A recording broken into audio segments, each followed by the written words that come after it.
Before language pried the world into neat little categories, before history stitched timelines into straight lines, there was an older question, one that cultures scattered across continents wrestled with long before modern philosophy developed its tidy vocabulary.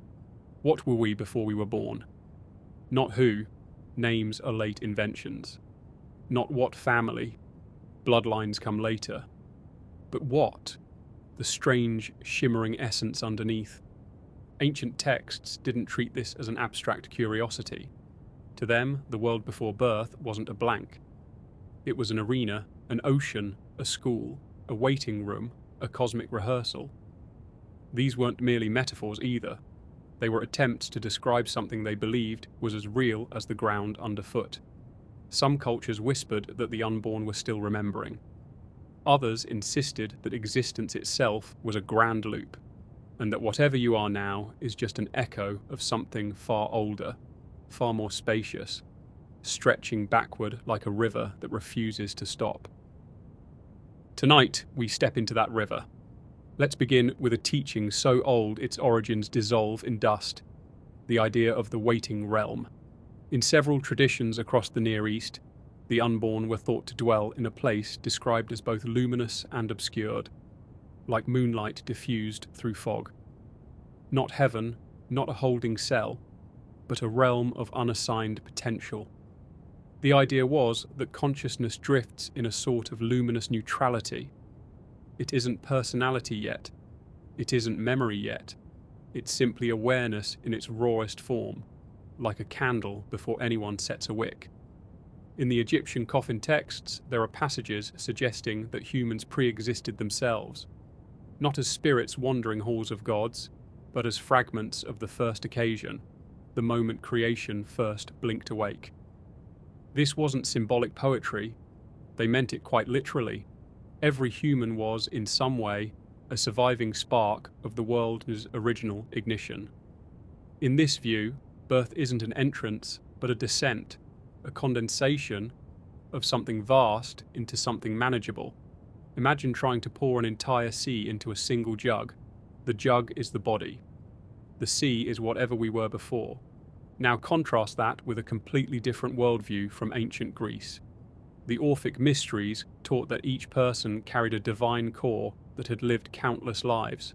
But interestingly, they also said that before each incarnation, souls drank from the river Lethe to forget everything they once knew.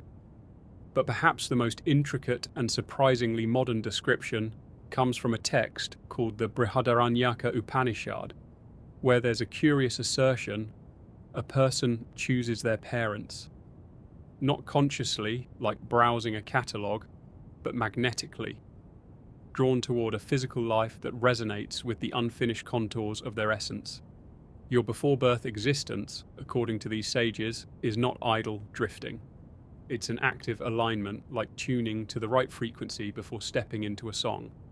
There's something quietly provocative about that.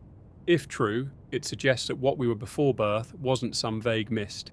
It was ourselves, but in a more expansive, less edited form.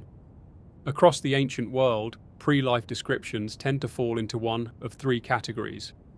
First, the cosmic origin model. You existed long before your body, as part of a larger intelligence. Second, the cycle model. Birth is just one bead on a long string of incarnations. And third, the assignment model. Existence places you into a body for reasons that are less about karma and more about experience, exploration, curiosity itself. Every culture had its variation. Take the Babylonian Tablet of Destiny, a text so old it predates most organized religion.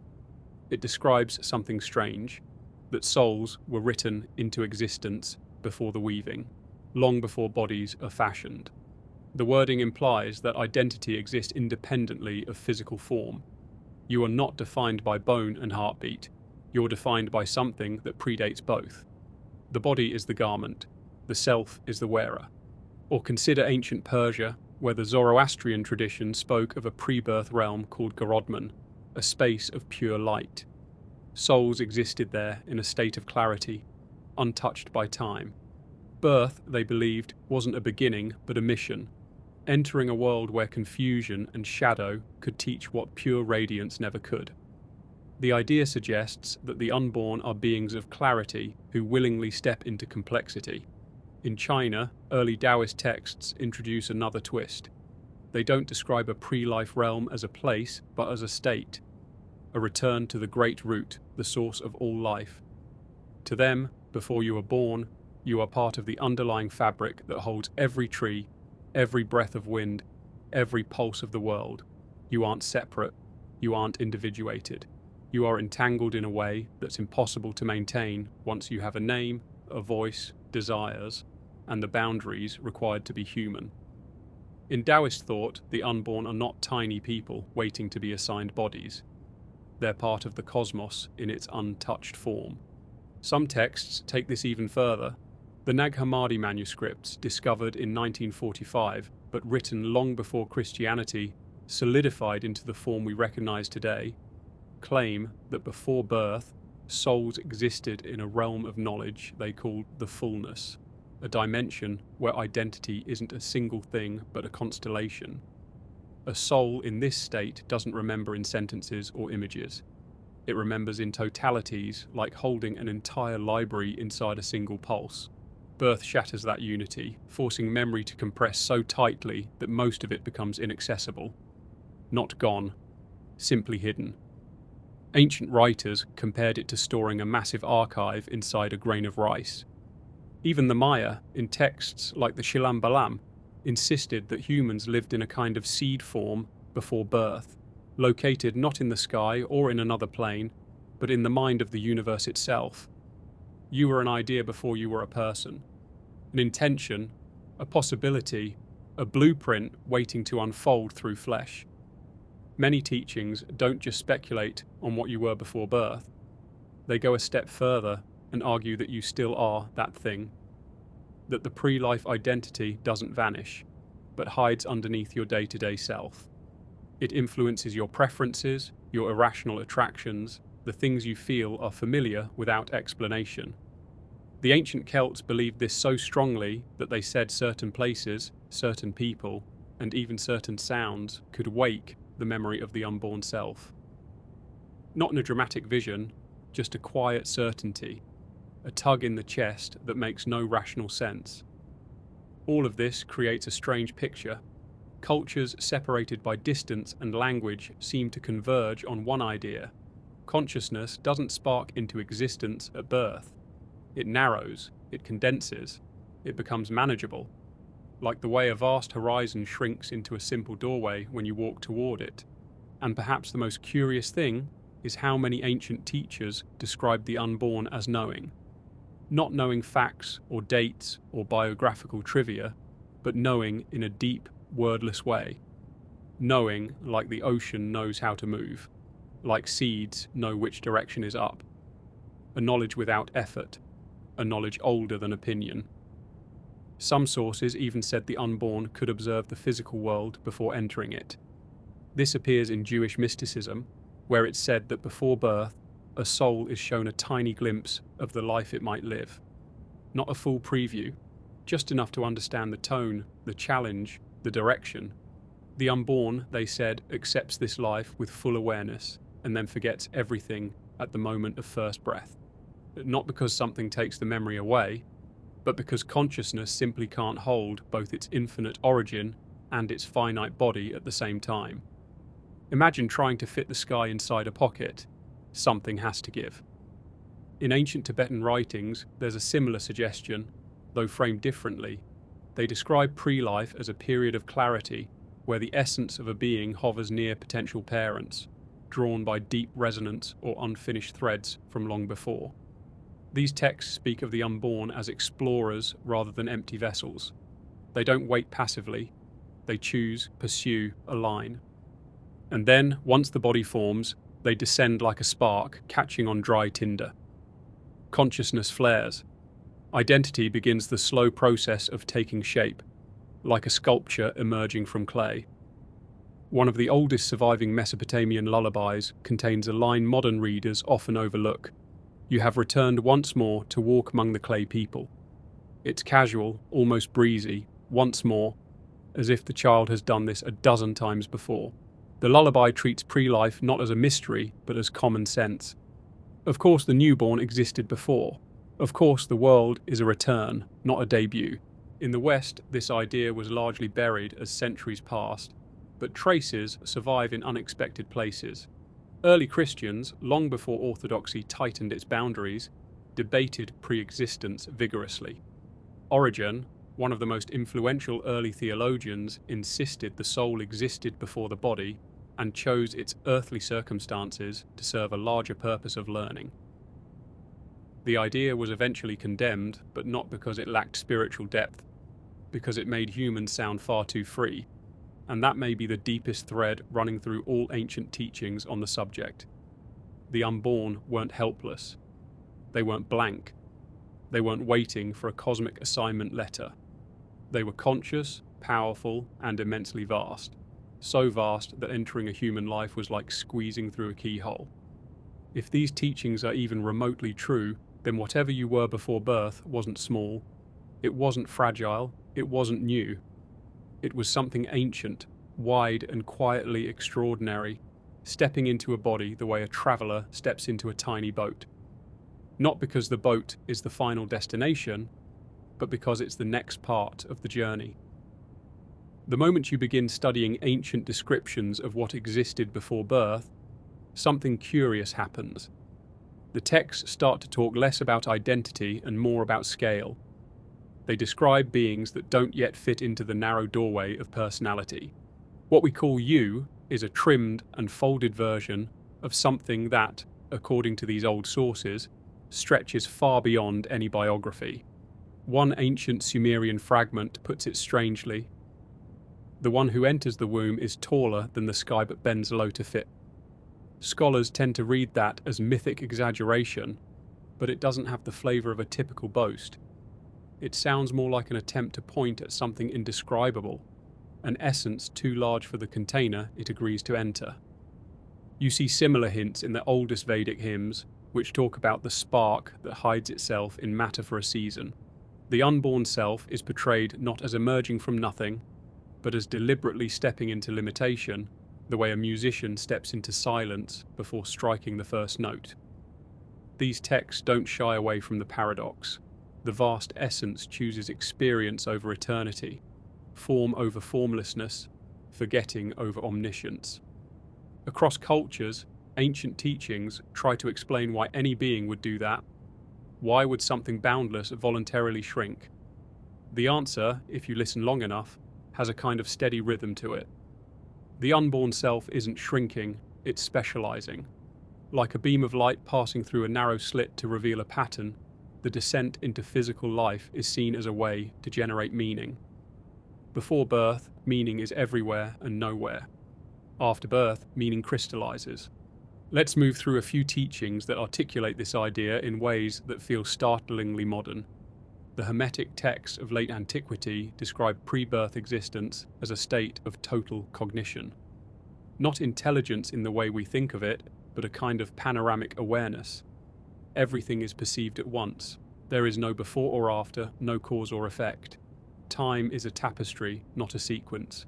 But when this awareness enters physical life, it narrows into linear perception so that experience can unfold piece by piece. The Hermetic writers insisted that this narrowing isn't a punishment.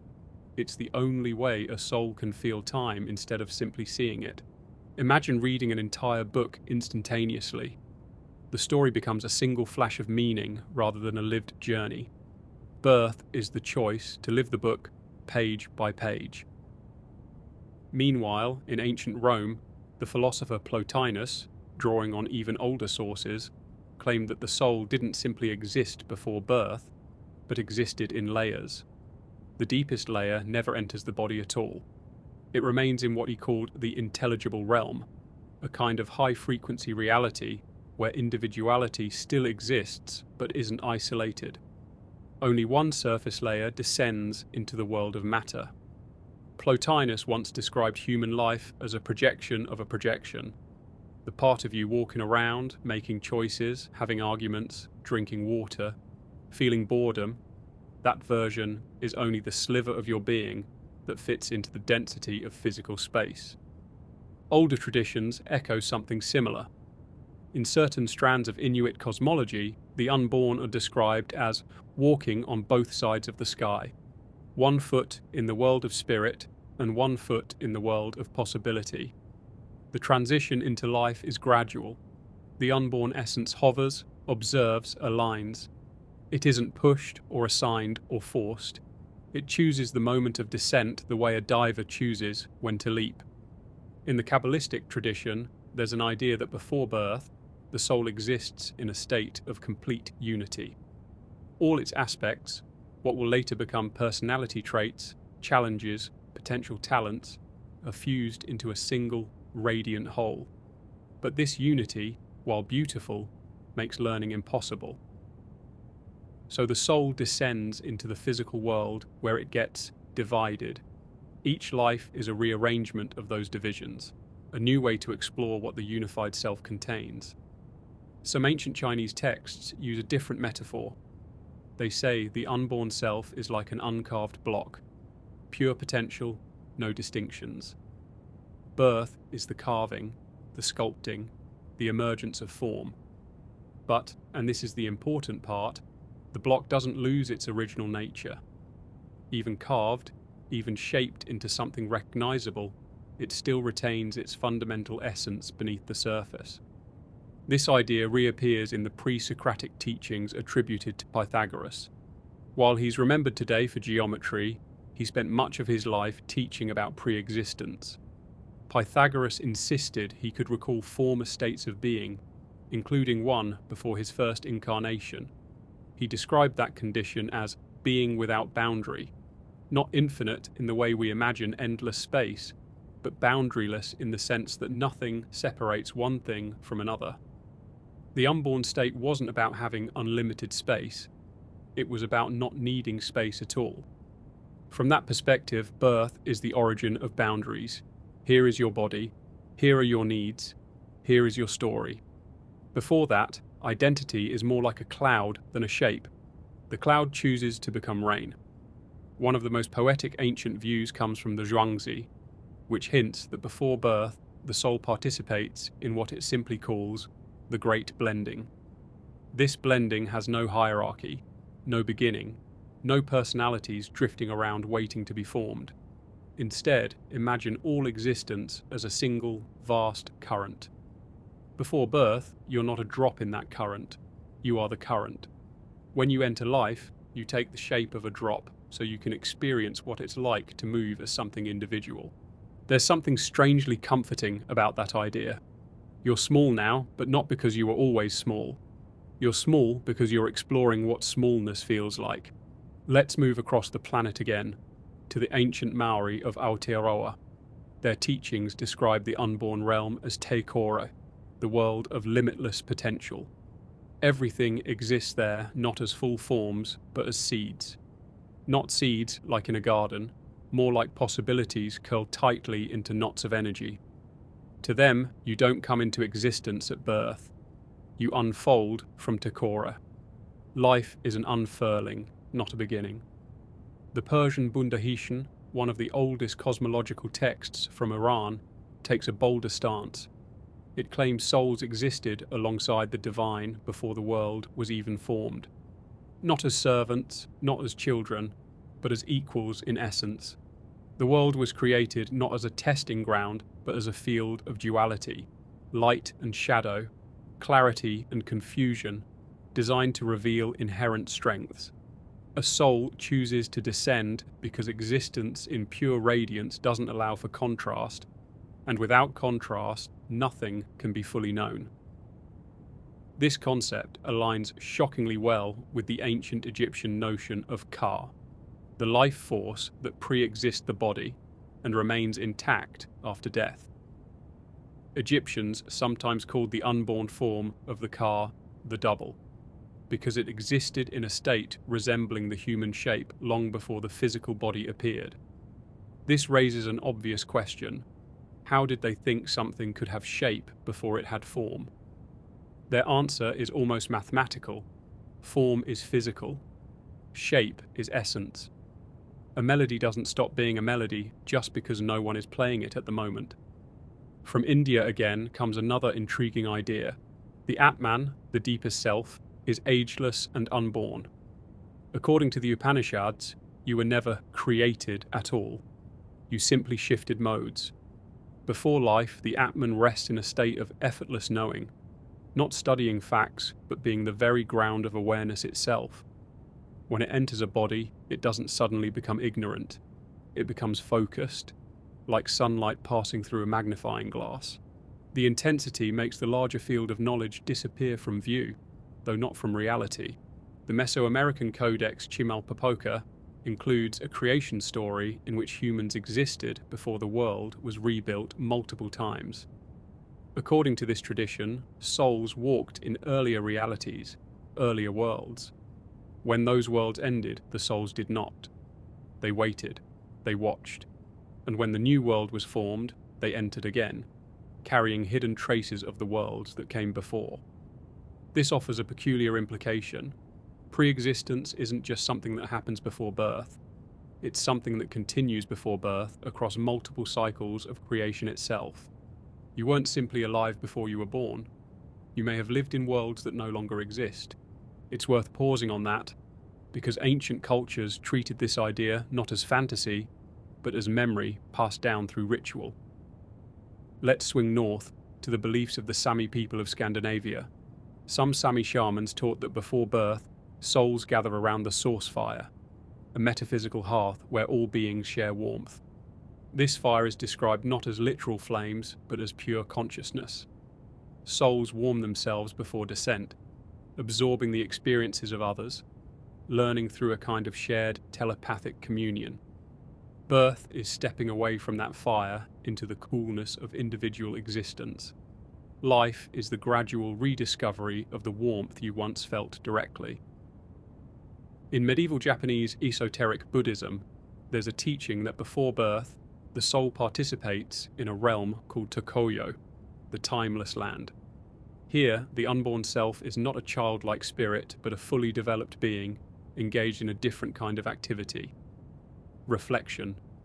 It studies its accumulated tendencies, its strengths, its curiosities, and chooses a life that can help unfold them.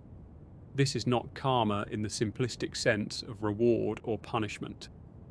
It's more like artistic direction. Each life is a canvas, chosen for the colours it will allow. Some ancient sources tried to describe how long the pre-birth state lasts. The answers vary wildly. Some say it lasts a moment outside time. Others claim thousands of years. But the most interesting description comes from the Manichaean texts, which describe pre-birth existence as an ongoing reality that overlaps with physical life. In this view, the soul never fully leaves the pre-life realm at all. A part of you remains there, untouched, observing the life you're living like someone watching a play they themselves are performing in. This echoes a theme we've seen before. The soul is multi-layered. Only one layer incarnates, the rest stays at the source. Why would ancient cultures, separated by oceans and centuries, describe something so similar? Of course, skeptics will say cultures borrowed from each other, but many of these texts arose in eras with no contact whatsoever. Others come from oral traditions that predate recorded history. When so many civilizations speak of a pre-birth existence that resembles a state of clarity, unity, or expanded awareness, you begin to wonder whether they were touching on something humanity once remembered collectively. Some researchers suggest that the idea of pre-existence emerged from dreams or altered states of consciousness. But the ancient texts don't read like dreams. They read like attempts to document something carefully, with seriousness, with reverence. Their tone is sober, not imaginative. They're trying to describe what they believe is the architecture of reality, not the geography of imagination. Let's return to a point often missed. Ancient teachings rarely claim that the unborn self is blank. Instead, they describe it as more than what we later become. More knowledgeable, more connected, more aware. Birth, then, is a narrowing, not a creation. A contraction, not an emergence from void. In some Andean cosmologies, the unborn exist in a state called Yahweh, where they are woven into everything. That phrase appears repeatedly. Not floating above the world, not watching from a distance, but woven directly into existence, like a thread in a tapestry. When a soul is born, it doesn't leave that tapestry. It simply becomes one thread with a distinct colour. The wider pattern remains. The Gnostics took this even further.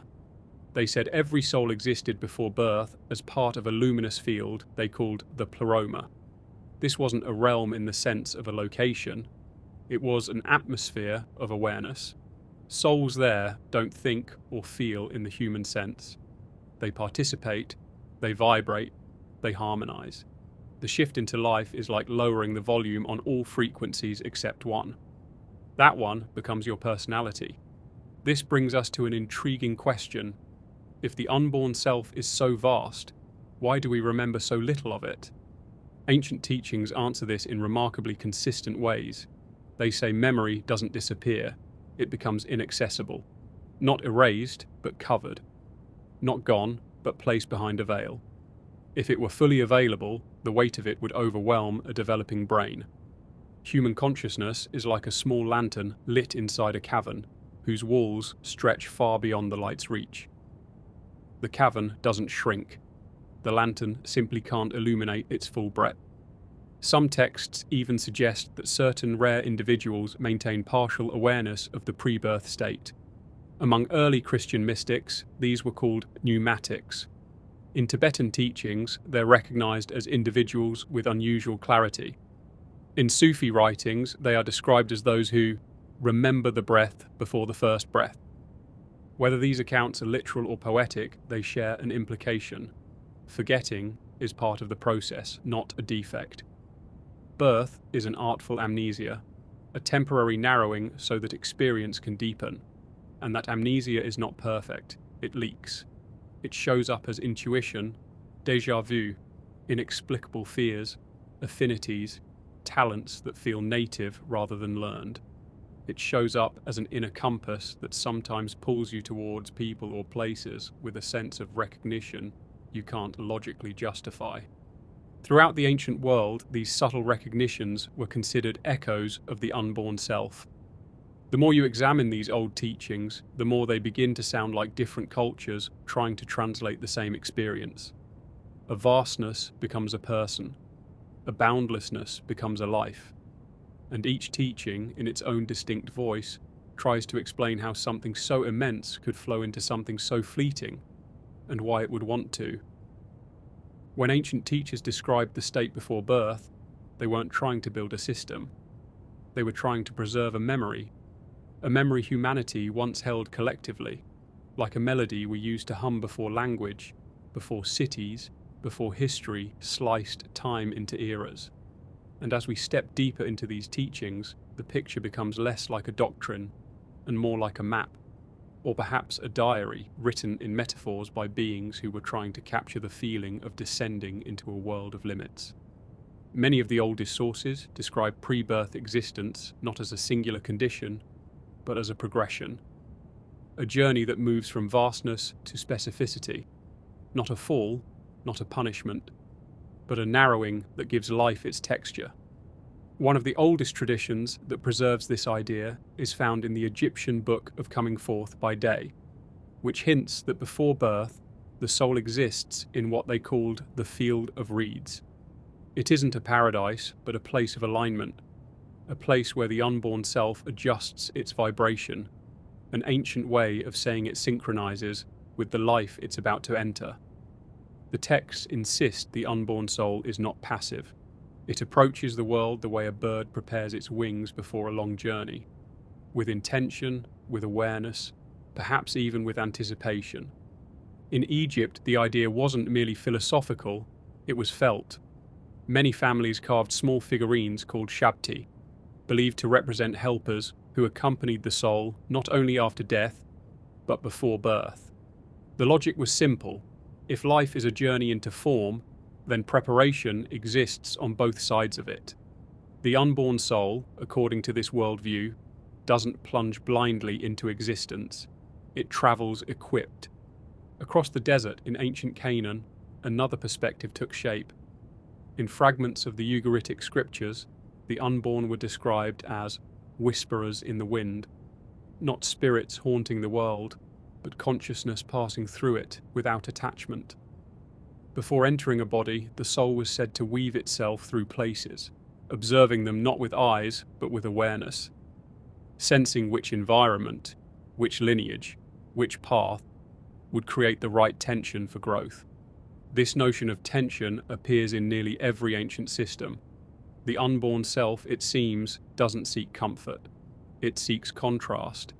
It seeks the kind of friction that generates identity, the way pressure turns carbon into diamond.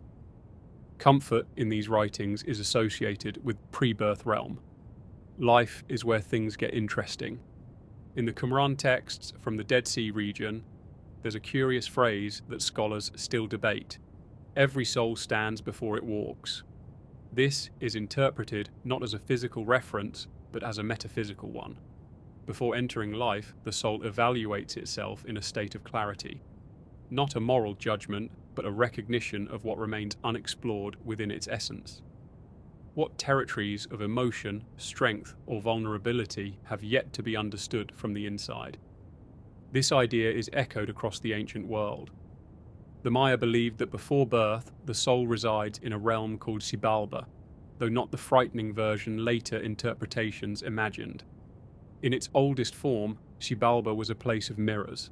Souls looked into these mirrors to understand their patterns, not to punish themselves, but to choose a life path that would highlight certain aspects of their being.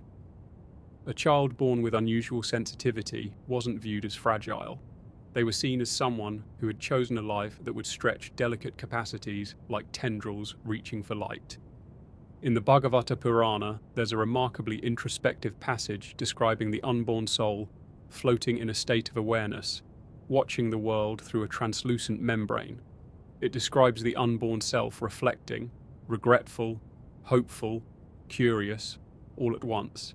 And then the text says something remarkable: the unborn soul prays not for comfort, but for opportunity. Opportunity to unfold, to express what rests dormant in the deeper layers of itself. As we move east, Tibetan writings describe the pre-birth condition with almost startling detail.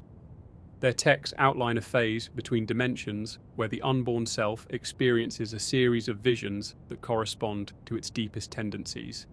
These aren't tests, they're recognitions. In these visions, the unborn self is drawn toward the life that mirrors its unfinished edges. A lineage, a circumstance, an experience that contains the right kind of difficulty. Difficulty not as suffering, but as sculpting. Difficulty in this worldview is a teacher with a slow voice. One of the most striking beliefs comes from the Chaldean oracles, a set of mystical texts from the ancient Near East. They insisted the unborn are not single beings, but clusters of potential. Before life, consciousness is multi-threaded. During life, it becomes braided into a single strand. The oracles describe this single strand as a working copy of a much larger awareness. After birth, that working copy begins navigating the world with limited tools, but the original remains intact, watching like the conductor of an orchestra, listening to one instrument at a time.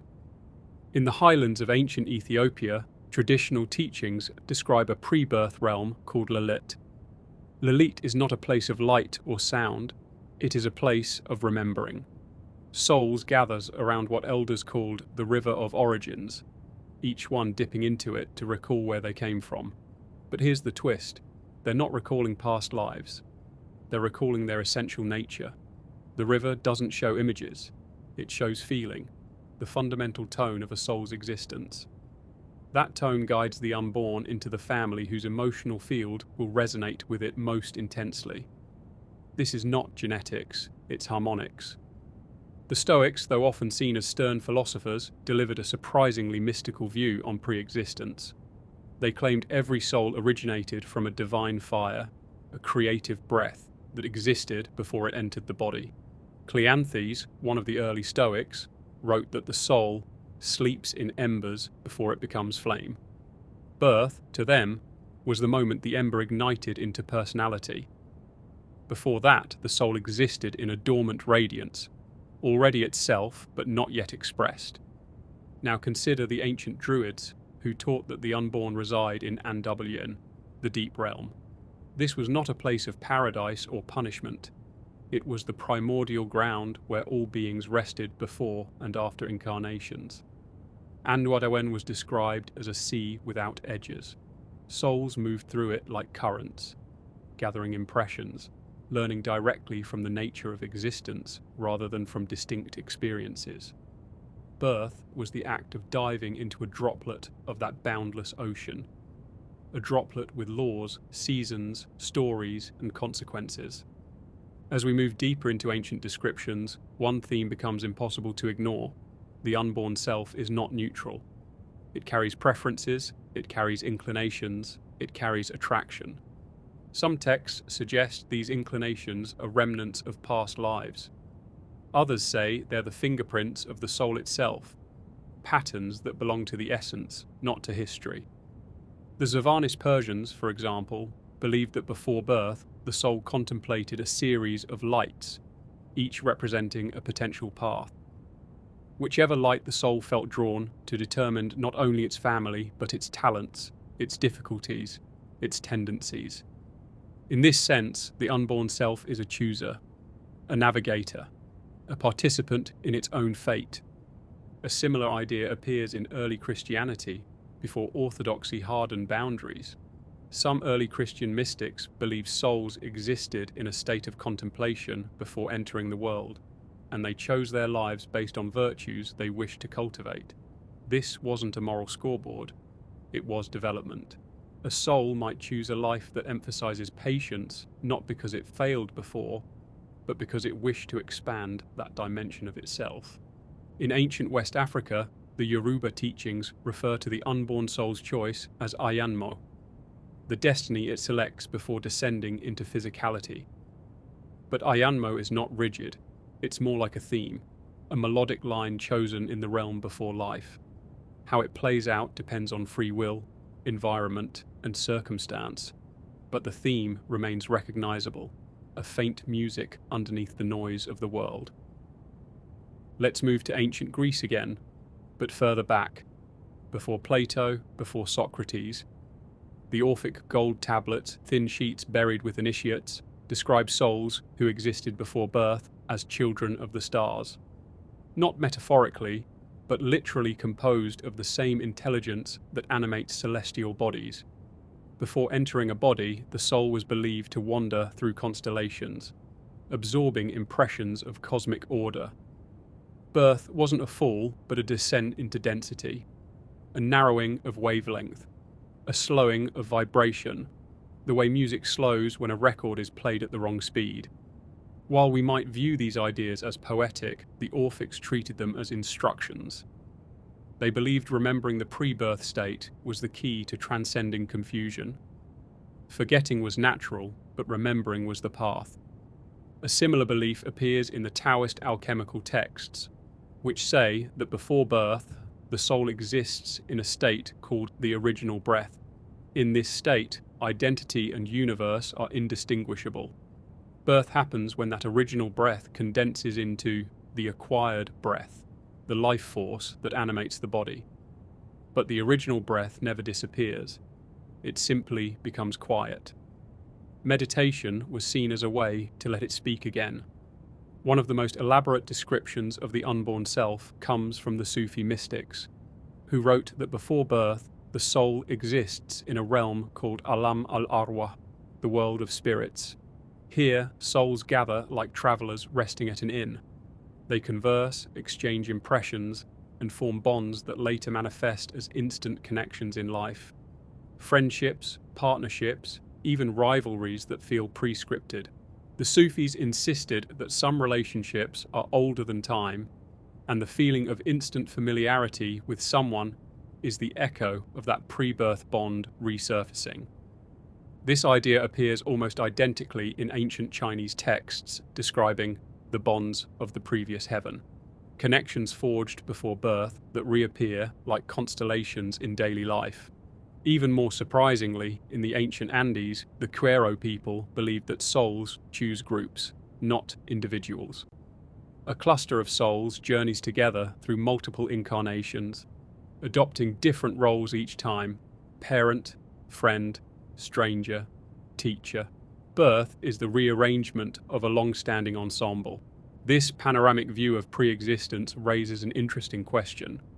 If all these cultures describe a conscious, deliberate, aware, unborn self, what does that imply? That you were not a blank slate, that you were not empty, that you were not new. You were ancient, so ancient that the moment of birth did not create you. It only introduced you to a new kind of limitation, a new kind of canvas. There is a moment in every old cosmology where the teachers seem to pause, as if they've reached a shoreline. They've led you through origin stories that don't belong to time, through realms that don't fit the geometry of waking life, through metaphors that behave more like living creatures than symbols. And then they gesture out towards something vaster, the territory before embodiment, not with certainty, but with a kind of respectful awe. This next stretch of the path belongs to that gesture, to explore what so many ancient sources claim about what we were before birth. You have to picture a world where consciousness doesn't behave like a flame, flickering on when the body arrives and going out when the body ends. Instead, imagine awareness as a field and your existence as a condensation within it, the way dew forms not because the air desires water, but because something invisible inside it reaches a threshold and becomes visible. Some of the oldest Vedic commentaries describe the pre-human state as anahata, which usually refers to the heart center, but in earlier usage meant something closer to unstruck sound. A presence that exists before impact, before anything has collided with anything else. They didn't mean a ghost drifting in the dark. They meant a mode of being that doesn't require form to verify itself. A presence defined by continuity rather than edges. According to these texts, before embodiment, you weren't a person, but not because you lacked personality. You were more like a vast constellation of tendencies, memories, preferences, curiosities, and untapped abilities, held together the way a galaxy keeps its stars in place. Not by structure, but by relationship. You were an internal ecosystem waiting for gravity to pull it into a coherent shape. Certain Pythagorean writings echo something similar, though they dressed it in the language of mathematics. They claimed that before birth, the soul resides in a harmonic mean, a state poised between infinite possibility and finite identity. Not yet tuned, but humming. Not yet a melody, but already musical.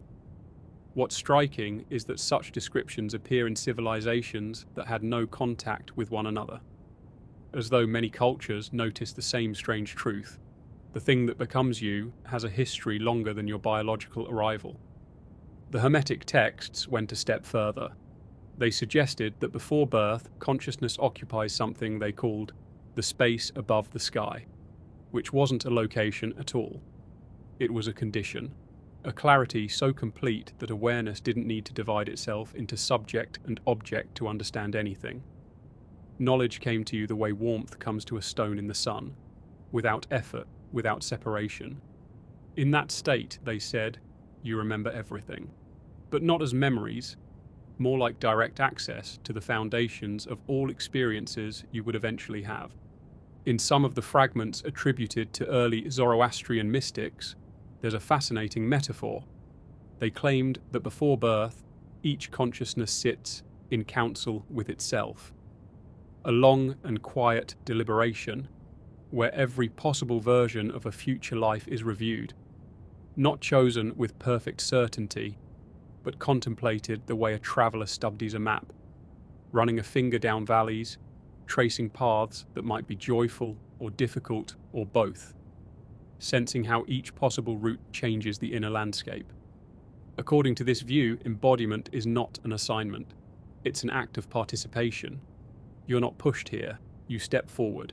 You select the conditions in which your next unfolding will make the most sense. And what makes sense might not look gentle. The mystics weren't naive. They knew life includes knotted complexities, losses that carve deep, and experiences that feel wildly unfair. They believed that consciousness often chooses such landscapes deliberately, not as punishment, but as a way to catalyze capacities that stay dormant in calmer realms. Meanwhile, the Orphic tradition framed pre-birth existence as something much more fluid. They described consciousness before embodiment as capable of shifting shapes not physically, but perceptually. Your sense of I could expand to encompass a whole environment, then narrow to a single thread of experience, then bloom into something that felt like a chorus of perspectives at once. In those writings, identity isn't a solid sculpture. It's a dancer, changing posture depending on the rhythm around it. If that sounds abstract, consider this. Many modern accounts of deep meditation or near-death experiences describe something oddly similar. The sense of being a container dissolves. Awareness feels panoramic. Instead of occupying a body, awareness feels like it's occupying a field. And within that field, thoughts don't arise from the brain but appear as ripples inside a much larger ocean. Some Sufi texts suggest this field-like awareness is our original state. They refer to it as the breath before the breath, a gentle striking of existence against non-existence, producing a shimmer that becomes self-recognition. Before birth, you are that shimmer. Not a narrative, not a character, but the ability to become one. Then there's an idea from the Kabbalistic tradition that adds another layer. Before birth, consciousness is Yetzer, which roughly translates to the shaping power. It's not fully shaped, but it shapes. It has preferences, desires, inclinations. Not the fleeting kind we experience day to day, but deeper ones. Structures of longing that point toward the kind of life where those longings can express themselves. From that perspective, your pre-birth state is a kind of workshop, but without walls, without tools, without time. It's pure potential trying on different colours. Some Taoist writings offer a gentler, more poetic version of this. They describe the pre-birth state as a return to the Great Mother, not as a deity, but as the underlying fertility of existence itself. In this state, consciousness is said to be soft, pliable, and vast. It hasn't yet contracted into the small, astonishing specificity of a human lifetime. It's like mist before it becomes rain, neither boundless nor confined, just waiting for the right conditions. But perhaps the most startling description appears in Mesopotamian fragments that survived only in partial form. They speak of souls as wanderers between brightnesses. Before birth, they move through different layers of awareness, each one more luminous than the previous, until finally they reach the layer dense enough to hold a lived story. That layer, the one where stories become tangible, is the world we know. The world of hands, breath, struggle, laughter, loss, discovery, and the intricate texture of being human. These ancient writings don't match perfectly. They contradict one another at times, but there's a surprisingly coherent theme running through all of them. Before birth, you were not absent. You weren't waiting in silence. You weren't nothing. You were more, in ways that don't fit easily into our current vocabulary. More aware, more expansive, more connected, more capable of knowing without needing to learn. And then comes the moment of condensation. Many traditions describe a subtle turning inward, as though consciousness folds itself into a shape small enough to inhabit a body, the way an enormous flag folds into a travel pouch without losing any of the fabric. The fold doesn't destroy the vastness, it only hides it. Awareness becomes compact, focused, sharpened. It takes on boundaries so it can have a personal point of view, which in turn allows for experience. This folding is often depicted as gentle, but in some texts it's described as bewildering. Going from a panoramic sense of everything to a narrow beam of specific identity can feel disorienting, according to ancient teachers. Not painful, just dramatic. Like waking from a dream where you're both the dreamer and all the characters, into a world where you're suddenly just one person with a name. Some traditions even say that part of you resists the contraction, not because you don't want to exist, but because the shift is so abrupt. Picture a great lantern flickering down to become a single candle. For a brief moment, there's a sense of nostalgia for the brightness you just left. Certain cultures use this idea to explain why infants seem to stare at nothing with such intensity. They believe the child is still remembering the vastness, still adjusting to the narrow aperture of individuality. But here's the thing, none of these traditions claim the contraction is a loss. They all insist something remarkable happens during the descent into form. When awareness becomes bounded, choice becomes meaningful. A consciousness that knows everything cannot discover. A consciousness that feels everything cannot focus. A consciousness without limits cannot explore the strange beauty of becoming. So the pre-birth state isn't a superior realm.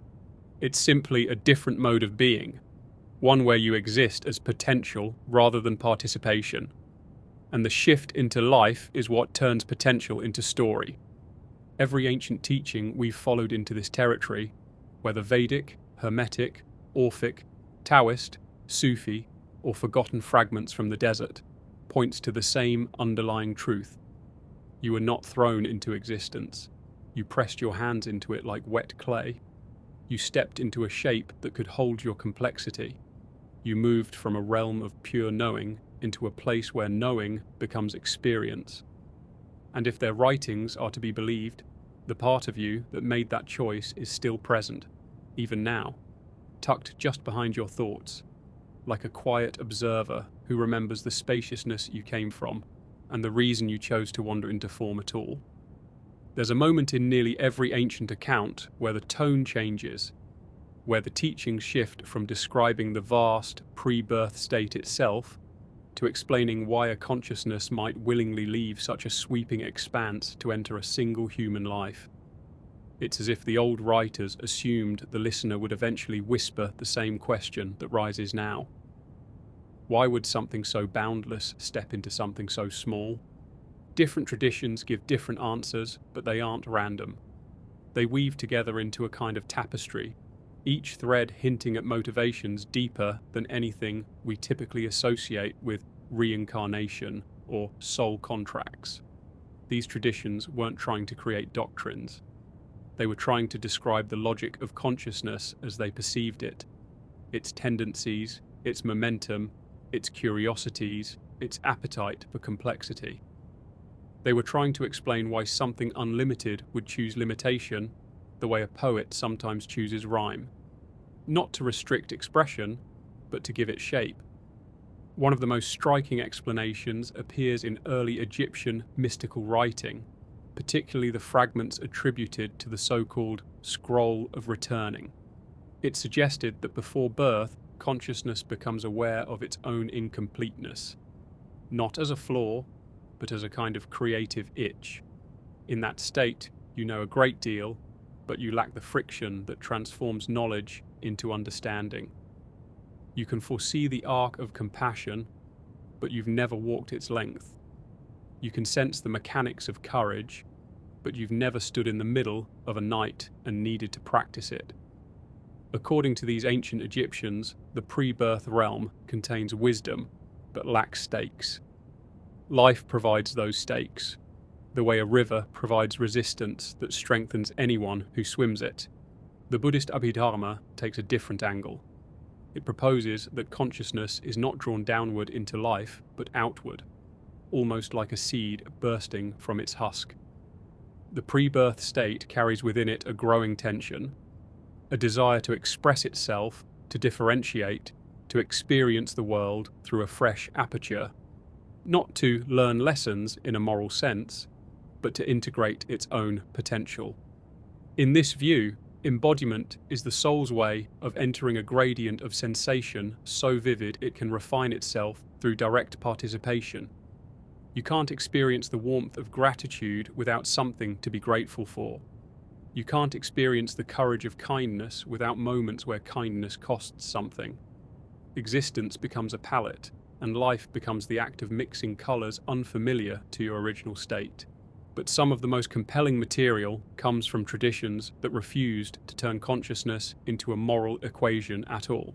The Stoics, though not esoteric in the mystical sense, taught something quietly profound, that consciousness chooses to inhabit form for the same reason a musician chooses to improvise. It wants to encounter the unexpected. It craves spontaneity, risk, improvisation. The Stoics believed that before birth, the soul perceives its capabilities the way an athlete senses their strength. But capability without challenge is hollow. It needs resistance to make itself real. Then there's an idea from the lesser-known Essene writings, which claimed that consciousness enters life not to be purified, but to be particularized. Before birth, you're vast. Too vast to have preferences, dreams, or individuality. In that unbounded state, everything lies within reach, but nothing calls to you uniquely. There is no you yet in the sense that humans understand the word, only a broad, luminous continuity. The Essenes believed consciousness enters life to gather the experiences that will eventually give it a signature, a kind of internal fingerprint formed through joy, heartbreak, discovery, failure, and the tremendous unpredictability of living. In other words, incarnation is the origin of individuality. Meanwhile, the Orphic tradition paints an even more radical picture. It claims the soul chooses incarnation because it is startled by the beauty of possibility. In the Orphic hymns, the pre-birth realm contains knowledge of every potential timeline, but none of them are felt. They exist as pure information. And according to these teachings, information longs to become sensation. It wants to be tasted, touched, heard, lived. Awareness can know what music is, but knowing is not the same as letting a melody pass through your chest. Awareness can understand grief, but understanding is not the same as feeling your breath catch, or noticing how loss rearranges the inner architecture of a person. Life is the conversion point between abstraction and experience, and consciousness, according to the Orphics, finds that irresistible. Some ancient Persian texts add yet another dimension. They say consciousness chooses incarnation because it wants to test the strength of its inner structure, not out of cruelty or self-punishment, but out of a kind of creative curiosity. Before birth, you may know your tendencies, your potential virtues, your dormant weaknesses, but you don't yet know how these qualities interact under pressure. Life reveals those interactions the way heat reveals the composition of metal. You learn what breaks, what bends, what becomes more luminous, and what you had buried inside without realizing it. This idea isn't about moral testing. It's about self-discovery on a much deeper scale. According to these texts, incarnation isn't a trial, it's a mirror. And the reflection it provides can only appear when consciousness steps into a world thick with contrast. Contrast appears again and again in these ancient writings. In Taoist commentaries, for example, the pre-birth state is often described as too smooth. There is no friction, no sharpness, no interruption. It's serene, but it lacks the catalytic sparks that drive transformation. Taoist sages believed a consciousness that never enters form remains gentle but static. Only by colliding with the texture of a lived life does it become dynamic, capable of new patterns, new insights, new forms of awareness that simply don't exist in the unbounded realm. In other words, the world is uneven by design, and that unevenness is part of why consciousness chooses to enter it. The bumps, the uncertainties, the jagged edges. These aren't obstacles to the journey. They are the terrain the journey requires. The Neoplatonists add a surprisingly poetic idea, that consciousness incarnates because it wants to see the world from the inside. They believed that the universe is layered like a series of veils, each one revealing a different face of reality. Before birth, you perceive the entire tapestry, but from a distance. Incarnation lets you step into the weaving. It lets you stand inside the pattern, experience the warmth and weight of it, and feel how the threads vibrate when you move. According to this view, embodiment isn't a fall. It's a descent into deeper intimacy with existence. But perhaps the most startling explanation comes from a group of Gnostic teachers who argued that consciousness enters life not despite the risk of suffering, but because of it. Suffering, in their eyes, wasn't punitive or accidental. It was the mechanism through which consciousness learns empathy, depth, resilience, nuance, and the ability to hold complexity without breaking. The Gnostics believed that before birth, the soul is like a vast but shallow lake, beautiful, reflective, serene, but lacking depth. It is through incarnation, through the unpredictable and sometimes painful contours of life, that the lake becomes deep enough to hold meaning. This doesn't imply that suffering is noble or that everything difficult is orchestrated. These teachings simply recognized that life contains a spectrum of experiences unavailable in any other realm, and that consciousness, in its vastness, wants to experience the full spectrum, not because it is good or bad, but because it is real. There's another layer many traditions insist upon, the idea that you don't enter life alone, not in the emotional sense, but in a structural one. According to the Pythagoreans, souls that share affinities tend to descend in clusters, like sparks falling from the same fire. They appear in each other's lives for reasons that aren't accidental. Some play major roles, others brief ones, but the ancient Greeks believed these connections are older than the world itself. You meet certain people not because life brought them to you, but because you travelled here together. The Druids held a similar belief, that soul groups carry shared themes, shared unfinished ideas, shared patterns they want to explore. Before birth, according to their teaching, you're not just choosing your life, you're choosing your collaborators, and the collaboration continues, even if the two of you never meet on the physical plane. Some souls act as anchors, some as catalysts, some as stabilizers, some as mirrors. This might explain why some relationships feel impossibly familiar from the first moment, or why certain encounters rearrange your inner landscape so quickly. The ancient teachings suggest these moments are not random. They're the resurfacing of older connections that stretch back before you had a body, before you had a name, before you condensed into a single lifetime. One of the quietest but most beautiful ideas comes from early Judaic mysticism. They believed that before birth, every soul receives a kiss of remembrance, a full vision of its own nature. But the moment of birth seals that memory beneath a veil, not as punishment, but to protect your ability to choose freely. They believed that if you remembered everything, you would be overwhelmed by the magnitude of your own story. You would be paralyzed by its scope. Forgetting isn't loss, it's creative necessity. It allows the story to unfold without being predetermined. But here's the unusual part. These teachings also claim that the memory never disappears. It simply moves deeper, where it continues to influence your choices, your tastes, your intuitive pulls. The decisions that feel irrationally important often come from that deeper memory. The recurring dreams, the strange déjà vu, the unexplainable comfort with certain landscapes, cultures, or people. According to these mystics, these things are small breaches in the veil, tiny moments where the deeper self shines through the narrow window of your current life. What's fascinating is that these ideas aren't confined to spiritual traditions. Philosophers, too, wrestled with the question. Plato's concept of anamnesis suggested that all learning is actually remembering something known before the soul entered the body. Meanwhile, certain early Arabic philosophers believed that consciousness reincarnates because it carries questions that cannot be answered without embodiment. Not theoretical questions, but lived ones. What is patience when tested? What is love when risk is involved? What is creativity when constrained by time? These questions cannot be resolved in the abstract. They require incarnation.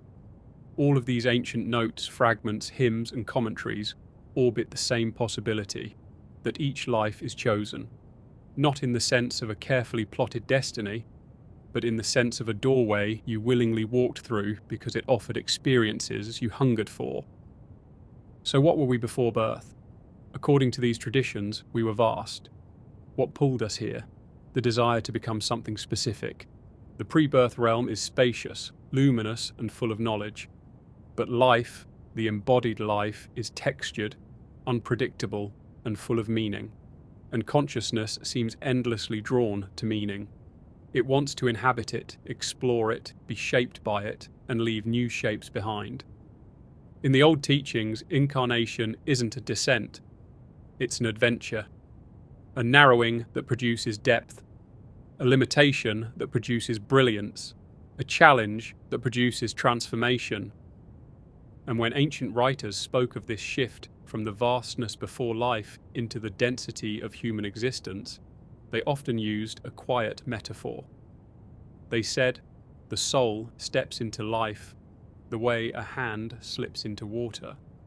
The water changes shape around the hand, but the hand also feels the water for the first time. Two realities meet. Each one reveals something in the other. Consciousness enters life because it wants to feel the water. Ancient teachings tend to end the same way they begin, not with certainty, but with a curve back toward mystery. After pages of cosmology, metaphor, and layered explanation, they rarely offer a final answer.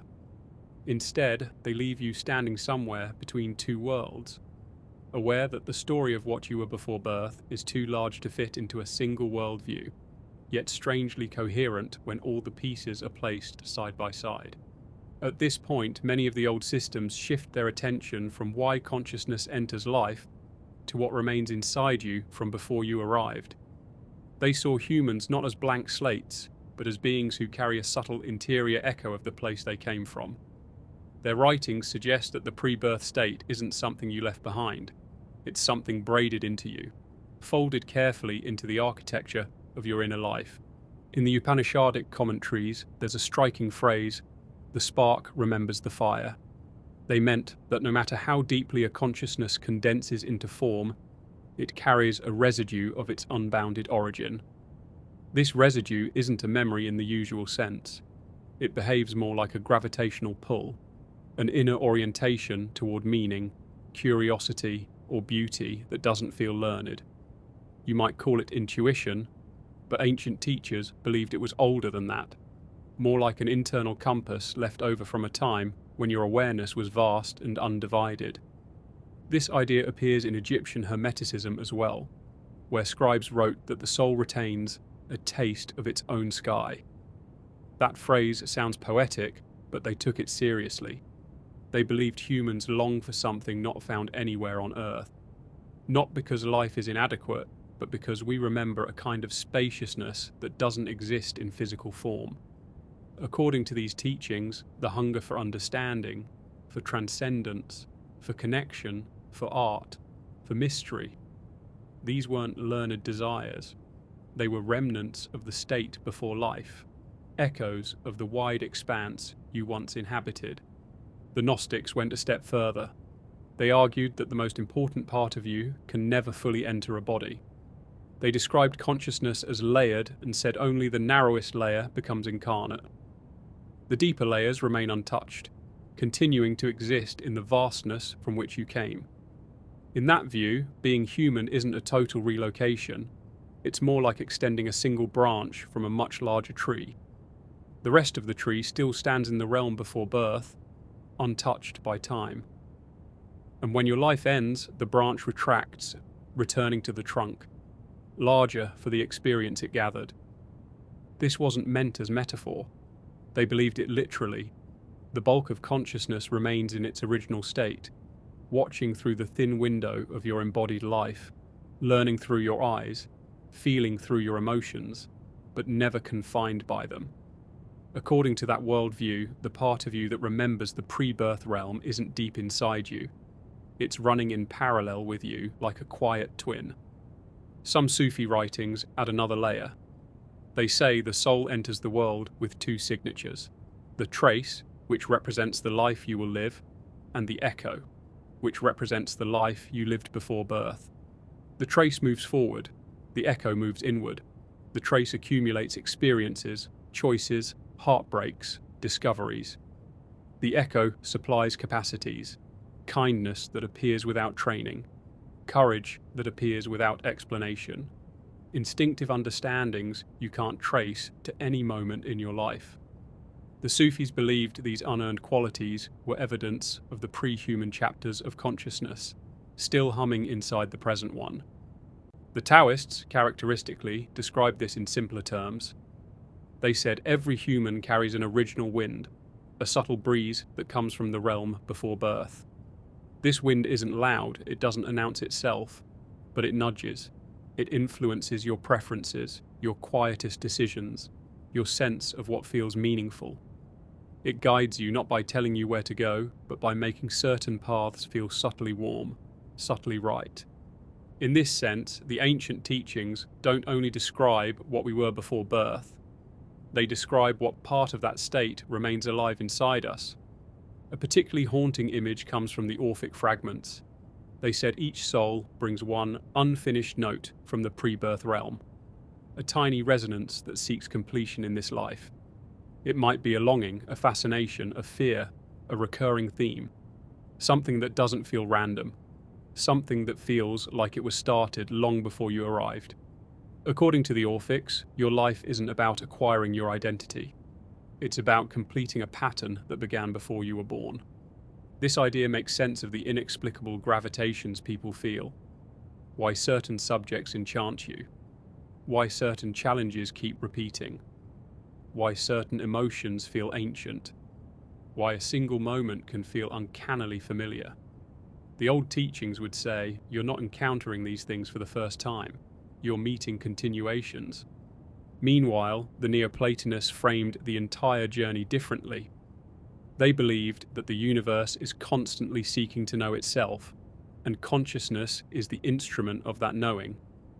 In the pre-birth state, you're part of that knowing in a diffuse, panoramic way. In life, you become part of it through detail, through the specifics of your character, your struggles, your hopes, your triumphs, your contradictions. The Neoplatonists believed every life adds a new kind of clarity to the universe's self-understanding, not because the universe needs the information, but because consciousness delights in expanding itself through lived experience. This returns us to the old question. If part of you carries traits from before birth, why don't we remember that state directly? Nearly every ancient teaching answers the same way. The forgetting is intentional.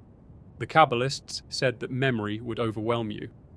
The Buddhists said that remembering too much would anchor you to a perfection that would make life feel flat and meaningless. The Sufis said the veil protects free choice. The Hermeticists said remembering everything would collapse your individuality, because individuality only exists through selective focus. The forgetting isn't cruelty, it's insulation, thin but sturdy enough to let you walk through this life without constantly comparing it to the realm you came from. But those same traditions insist we never lose the ability to sense the pre-birth state, not fully, not clearly, but in flashes. A moment of awe that feels older than your body, a sudden calm that arrives in crisis, a dream that feels like it comes from somewhere you've lived before, a silence that fills you like recognition, a moment of intuition that seems to bypass thought entirely. The ancient texts propose that these aren't psychological quirks. They are small ripples from the immense part of you that never left the realm before birth. There's an old Zoroastrian phrase, the soul remembers by leaning. It means you can't recall the details of the pre-birth state, but you lean toward things that echo it, toward truth, toward meaning, toward mystery, toward whatever feels luminous. You lean toward it because you came from it. At this point, nearly every tradition circles back to the same quiet conclusion. What you were before birth isn't gone. It's fully present, hidden in plain sight inside your thoughts, emotions, instincts, and even your confusions. The part of you that walked through the gates of birth didn't vanish. It simply condensed. And the part of you that stayed beyond those gates continues to shine through the seams of your life in ways you often feel but rarely recognize. And this leads us to one of the most surprising ideas in all these teachings. The pre-birth state isn't in your past. It is your foundation. In the Buddhist view, consciousness arises moment by moment from conditions, but those conditions include patterns far older than this life. The Sufis saw it as an ever-present depth beneath the surface of the self. Hermeticists viewed it as the true self, with life being a temporary expression. The Taoists styled it as the original nature that still stirs in your breath. The Orphics believed the pre-birth state continues to influence your fate, not through predestination, but through the gravitational pull of unfinished themes. According to these traditions, you are not a traveller who left one world for another. You are a being living in both at once. One part of you is here, moving through days, learning through contrast, forging meaning in the density of human experience.